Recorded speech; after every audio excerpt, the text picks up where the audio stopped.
இப்போ மணி சார் எடுத்துங்களேன்.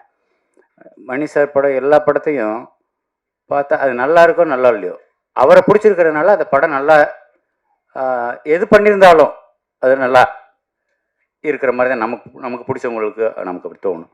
அப்படி தான் சசி என்ன படம் பண்ணாலும் அவர் தம்பி ஒரு சிஷியன்ற முறையில் அவன் என்ன பண்ணாலும் எனக்கு பிடிக்குது. அதுதான் அவன் மேலே நான் வச்சுருக்கிற பாசம், அவன் என் மேலே வச்சுருக்கிற பாசம். அந்த பாசம் உண்மையானதுனால தான் இந்த இந்த நக்கல் நியாண்டியெல்லாம் இல்லைன்னா வேறு ஆளாக அந்த மேலே பாலிஸ்டாக சொல்லிட்டு போயிடலாம். நல்லா பண்ணியிருக்கீங்க சார், சசி சார், சூப்பர் சார்னு சொல்லிட்டு போயிடலாம். அந்த பொண்ணு இது சுசீலான்னு வருது அந்த கார்டில், சுசீலானே சொல்லிடுறேன். அந்த பொண்ணு அடுத்த சினிமாவை நீங்கள் வேறு யாராவது மற்ற ஹீரோக்குள்ளே நடிக்கிற ஹீரோ, உண்மையாக நடிக்க தெரிஞ்ச ஹீரோக்கள் கூட நடிக்க வேண்டிய ஒரு வாய்ப்பு வந்ததுன்னா அந்த ஹீரோக்கள் இதன் மூலமாக நான் ஒன்று தெரிவிச்சுக்கிறேன். அந்த ஹீரோக்கள் இந்த பொண்ணுக்கிட்ட ஜாக்கிரதையாக இருக்கணும் வேண்டியிருக்கு. ஏன்னா அவ்வளோ பிரமாதமான ஆர்டிஸ்ட்.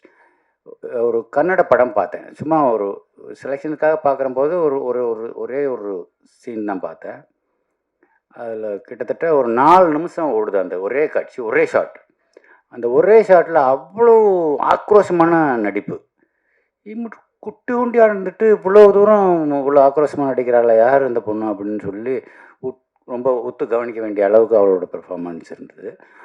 மிகப்பெரிய வாழ்த்துக்கள்மா, நீ ரொம்ப நல்லா வரணுன்றது என்னோடய வேண்டுதலாகவும் இருக்குது.